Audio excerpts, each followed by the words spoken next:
we're Justin and Katie Graham, and we are in Zanzenberg Farm.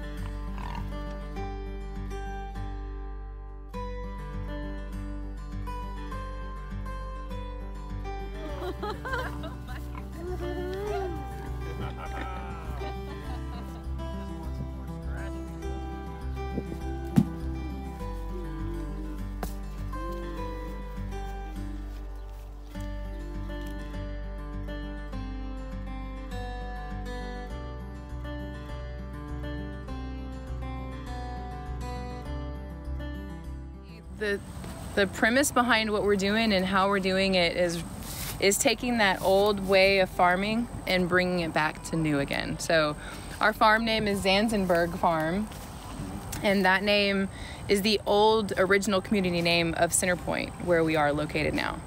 And so it was really important to us to find something that really represented kind of what our mission is in telling our story of the farm. So bringing those old farming methods back and making them new again, taking that old name and kind of making it new again too, it really fit in really nicely together.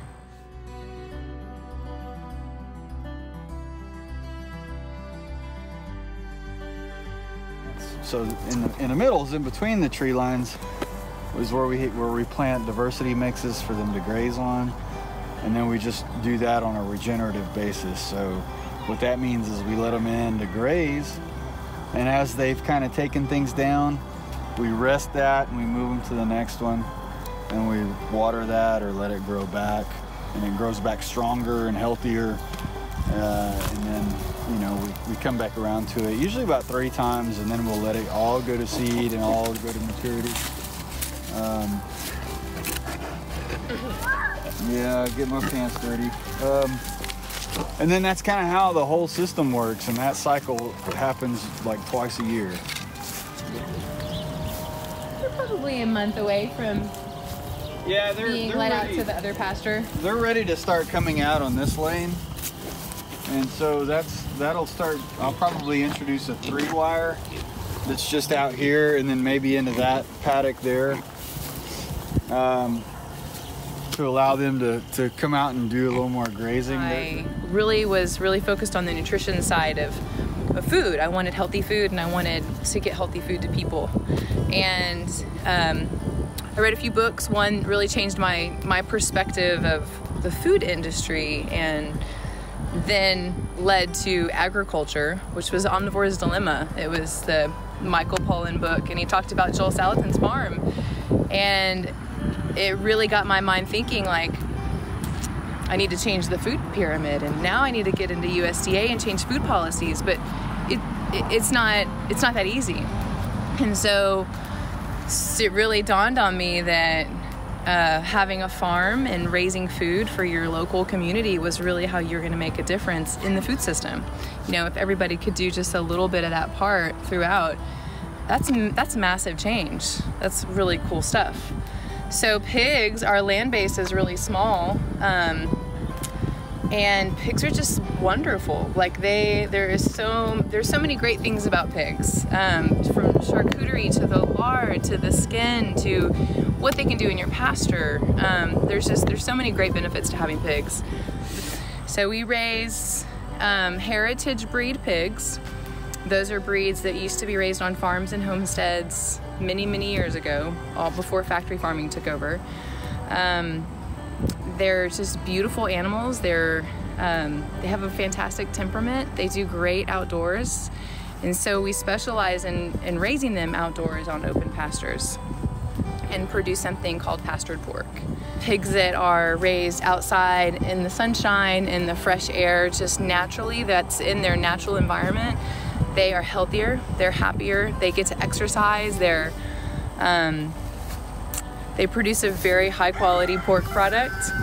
What am I leaving out? It tastes different. The taste different. It tastes a lot better than what your conventional pork is going to taste like from your grocery store. Yeah.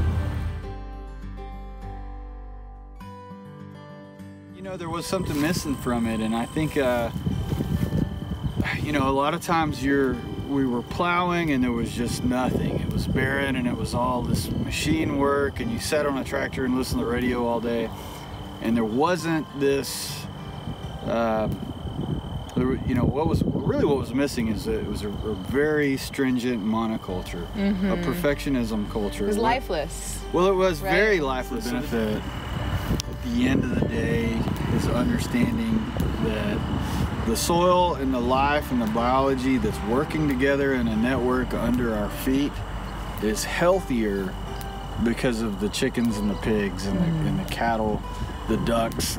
The management system that we're working towards here is just a better agricultural form of stewardship. It's better for the entire planet as a whole, because it's more back toward the design of things, the structure of things, the order of things, versus what we've implemented, which is more of a Frankenstein. And I know that well. I know it very well. And not to berate that. There's benefits to that. There's some benefits there, but in an overuse environment, you know, there could be more trees, there could be more fruit, more local access to food, quality food, flavorful food, nutrient-dense food, from, you know, your local grocery store man to his shelves to the school cafeterias, all of that, and then cleaner air, greener, lusher pastures, and more work. It's more work. It's a lot of work, but that's something I think that we've kind of ran from, and maybe we shouldn't have in a couple of generations. So I could certainly qualify as somebody who left agriculture and you came back, and then got funneled back in, and not by choice, but by fate, or whatever you want to call that, and it's all worth it. More than worth it. It's a abundant lifestyle. Hey, Bon! You play favorites? Bonham's the boar. I call him the Frenchman. I don't know, he's probably not French. He's you say it like a Frenchman. From the UK, but I call him Bonham. From Bonham. We bought him, he was bought from a family in Bonham. And that's been my relationship with him. It's just he's the sire. So I have this French accent, and he loves it. He's a Gloucester Old Spot, which is one of those heritage breeds. That's one of the breeds from UK that they get their name, the Old Spots, because they used to let them out into the orchards. They'd glean the orchard after they'd pick the apples or whatever was from the orchard. And they say that they get their spots, because they're black and white, they have spots, black spots all over them, that they get their spots from apples falling on them in the orchard, and those are bruises, and so those bruises have been passed down for many generations. We like the idea of, you know, that's why we planted a fruit and nut orchard here on a small scale, is because we like the idea of bringing back that old mythology of how they got their spots. Yeah. Know? We want to see them out here grazing away on fruit, and then see what that tastes like. You know, after a little while, and see how that goes. And here he is, right here, Bonham. You heard us talking about him. And he's just gentle. He's a gentle boar, and he's a good. He's got a very good personality. And yeah, that's a huge part of where our time is spent at the farmers markets, is education. And we get that from customers, you know, not often, but we do get those questions, and we spend time talking to them. And 9 times out of 10, if somebody buys something, they'll come back and they'll tell us, and they'll give us their feedback, and they'll say, you're right, this is amazing, there's such a difference. I had no idea there was such a difference. I'm never gonna buy, I can't even imagine eating grocery store pork anymore. And that's like, yay, not that you bought pork from us, but that's what it's about. You know, you're making that difference that you talked about whenever you wanted to start farming. And that's really important to us. The proof is in the pork, really. You have to taste it. You have to put that flavor in your mouth to really understand the difference. One thing that we don't do to our pork is, well, number one, we don't feed them corn and soy, so our feed is not really cheap.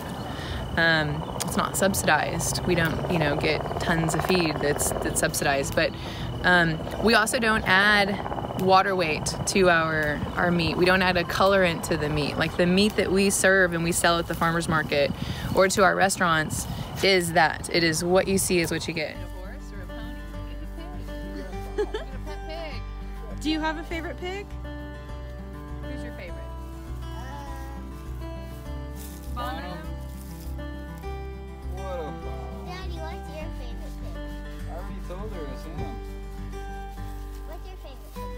I think Bonham and Wadella. I like Wadella. He's a nice guy. Yeah, Bonham's good. He hasn't got a lot of attention. Oh, yes, scratch. Whatever. He wants to lay down and get his belly scratched. He does. He's still a kiddo.